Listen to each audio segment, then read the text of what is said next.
बात करते हैं कुछ मौसम की। मुल्क के मुख्तलिफ इलाकों में मौसम सरमा की पहली बारिश ठंडी ठार हवाओं ने मौसम सुहाना कर दिया। पंजाब के मुख्तलिफ शहरों में बादल बरस पड़े। गहाड़ी, आरिफाला, शुजाबाद में बारिश का सिलसिला जारी है। सर्दी की शिद्दत में इजाफा हो गया। महकमा मौसमियात ने मजीद बारिश की भी पेशगोई कर दी है।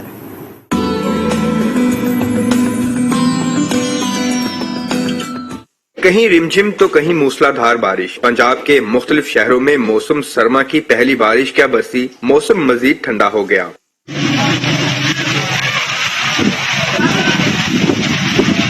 बिहाड़ी, भूरेवाला, आरिफवाला, शुजाबाद, जहानिया, शेखुपुरा और हवेली लखा में भी कहीं हल्की और कहीं तेज बारिश बरसी।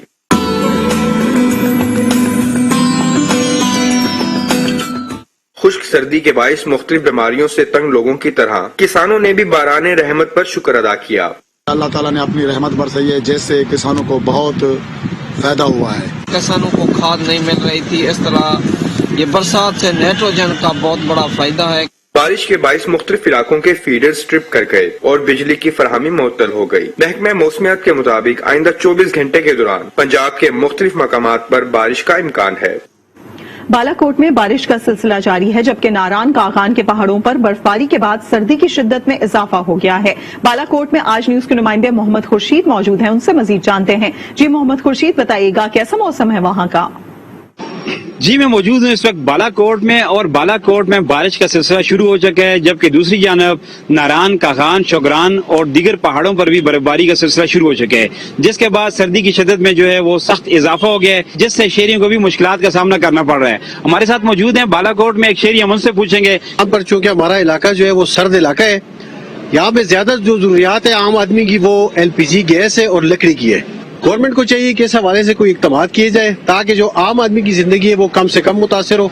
चूंकि सर्द इलाका है हमारा और यहाँ पे लोगों की जरूरियात जिंदगी है वो सर्दियों में खास तौर पे बहुत ज्यादा बढ़ जाती है। ये बालाकोट के शहरियों ने इस वक्त सर्दी को कम करने के लिए लंडे की शॉप्स के अलावा जो पकौड़ों की शॉप्स और इसके अलावा मछली की खरीदो फरोख्त में इजाफा सामने आया है ताकि सर्दी की शिद्दत को कम कर सकें।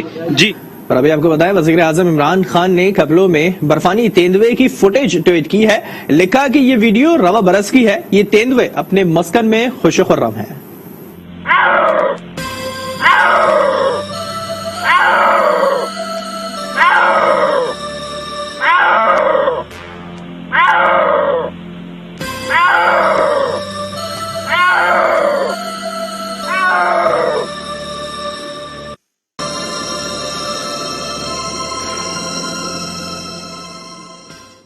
खिजर और बालाई इलाकों में दर्जा हरारत -13 तक गिर चुका है। सर्दी को नसालो रस्म से खुशामदीद कहा जाता है, जिसमें याक के खुश्क गोश्त को खुराक के तौर पर इस्तेमाल किया जाता है। दुर्दाना शेर की रिपोर्ट देखते हैं। गीजर में कड़ाके की सर्दी, नसालों की रस्म से खुश आमदीद, याक के गोश्त से तवाज़ो। गीजर के बलाई इलाकों में दर्जा हरारत -13 तक गिर गया। ऐसे में मकीनों को जिस्म और जान का रिश्ता कायम रखने के लिए भी तदबीर करनी पड़ती है। तवानाई से भरपूर खुराक का इस्तेमाल बढ़ जाता है, इसीलिए यहाँ नसालों की खसूसी रस्म अदा की जाती है। यहाँ के गोश्त को महीनों पहले लटका कर महफूज कर लिया जाता है और सर्दियों में ये खुशक गोश्त शौक से खाया जाता है। जानवरों को ज़बह करके इसके गोश्त को स्टोर किया जाता है और सर्दियों में इसको इस्तेमाल करते हैं। गोश्त साल भर भी इस्तेमाल कर सकते हो क्योंकि इसके अंदर खून खुश्क होता है। नसालों के लिए मौसम सरमा में बलाई देहात और पहाड़ों से खुशगो खसूसी तौर पर लाए जाते हैं। नसालों अब भी मकबूल है। नसालों के लिए लाए गए जानवरों के व्यापारियों की आमदनी भी मौसम सरमा के आगाज में बढ़ जाती है। यहाँ का पालतू जानवर है, ये ज्यादातर जंगलों और चरागाहों में रहता है। ये बड़ा कीमती जानवर है, इसकी 1 लाख से 2 लाख तक कीमत होती है। इसको हम नसालों के तौर पर इस्तेमाल करते हैं। मौसम सरमा में गिलगित बल्तिस्तान के मुख्तलिफ इलाकों से लोग नसालों के लिए और गोश्त को मार्केट में बेचने के लिए बड़ी तादाद में यहाँ से लेकर जाते हैं। नसालों की तैयारी के बाद न सिर्फ इसका सर्दियों में इस्तेमाल किया जाता है, बल्कि इसी गोश्त से दोस्तों और अजीजों की दावत भी खूब की जाती है। दुर्दाना शेर, आई न्यूज, गीजर।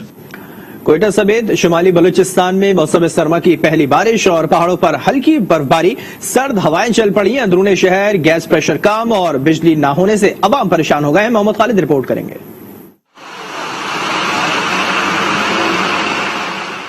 کوئٹہ اور گردنوا کے علاقوں میں گزشتہ رات ہونے والی بارش اور ہلکی برف باری نے خشک موسم کا خاتمہ کیا، جس کے بعد سردی بڑھ گئی ہے۔ شہری کہتے ہیں کہ بارش کے بعد گیس پریشر تو پہلے ہی کم تھا، لیکن اب بجلی بھی دستیاب نہیں۔ رات کو کیا 5 قطرے گر گئے، بجلی رات سے ہی غائب ہو گئے، دوسری طرف گیس بھی نہیں ہے، تو ہم اسی چکروں میں ابھی آ رہے ہیں، صبح آ رہے، رات کو آ رہے، دن کو آ رہے۔ گیس بالکل ہے نہیں، پریشر تم چھوڑو، جب رات ہو جاتا ہے گیس بند ہو جاتا ہے، بجلی پھر بھی تھوڑا تھوڑا ہے، لوڈ شیڈنگ ہے پھر بھی ہے۔ گیس حکام کہتے ہیں کہ پریشر کا مسئلہ تقریباً حل کر دیا گیا ہے، اس مسئلے پر جلد قابو پا لیا جائے گا۔ یہ لو پریشر کے ایشو کیسے ایڈریس ہو، اور ہم نے بے تحاشا یہاں پہ کوئی 3 ارب سے اوپر کے ہم نے اسکیمز لانچ کی ہیں۔ محکمہ موسمیات نے مزید بارشوں اور پہاڑی سلسلے پر برف باری کا امکان ظاہر کیا ہے۔ گیس اور بجلی کا بحران سردی کی شدت کو مزید بڑھائے گا۔ کیمرہ مین حاکم علی کے ساتھ محمد خالد، آج نیوز، کوئٹہ۔ کراچی کے بیشتر علاقوں میں گیس نہ ہونے سے شہریوں کی بڑی تعداد صبح ناشتے کے لیے حلوہ پوری کی دکانوں پر پہنچ گئی۔ شہریوں کا کہنا ہے کہ گھر میں گیس آتی نہیں، کھانا پینا باہر سے ہی کرنا پڑ رہا ہے۔ رپورٹ کریں صفدر عباس۔ کراچی میں گیس کی قلت، شہری پریشانی سے دوچار۔ چھٹی کے روز گیس کے 27 شہری ہوٹلوں میں پہنچ گئے۔ کسی نے حلوہ پوری کھائی تو کسی کو انڈا پراٹھا بھایا، لیکن گیس کی عدم دستیابی مشترکہ مسئلہ تھا۔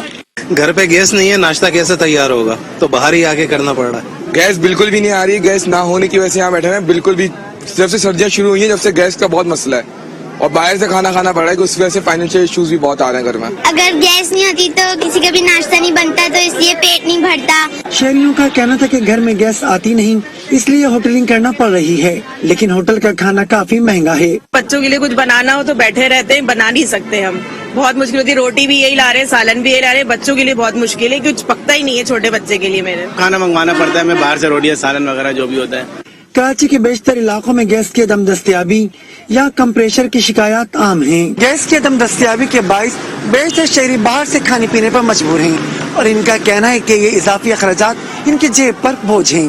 کیمرہ مین حمید اللہ کے ساتھ صفدر عباس، آج نیوز، کراچی۔ اور آپ کو بتائیں کہ علامہ اقبال انٹرنیشنل ایئرپورٹ پر دھند کے باعث فضائی آپریشن معطل کر دیا گیا ہے۔ فضائی آپریشن کب بحال ہوگا اور کیا اقدامات کیے جا رہے ہیں، اس حوالے سے بھی آپ کو آگاہ کریں گے۔ علامہ اقبال انٹرنیشنل ایئرپورٹ پر دھند کے باعث فضائی آپریشن معطل کیا گیا ہے، اور اس تمام صورتحال کے حوالے سے آپ کو بتائیں تو فضائی آپریشن کب بحال ہوگا اور اس پر کیا اقدامات کیے جائیں گے، اس حوالے سے بھی آپ کو اپڈیٹ کریں گے۔ علامہ اقبال انٹرنیشنل ایئرپورٹ ہے جہاں پر دھند کے باعث فضائی آپریشن معطل کر دیا گیا ہے۔ علامہ اقبال انٹرنیشنل ایئرپورٹ پر دھند کے باعث فضائی آپریشن معطل ہے۔ لاہور ایئرپورٹ آنے اور جانے والی 20 سے زائد پروازیں متاثر ہوئی ہیں، اور کچھ پروازوں کو اسلام آباد اور کراچی بھی بھجوا دیا گیا ہے۔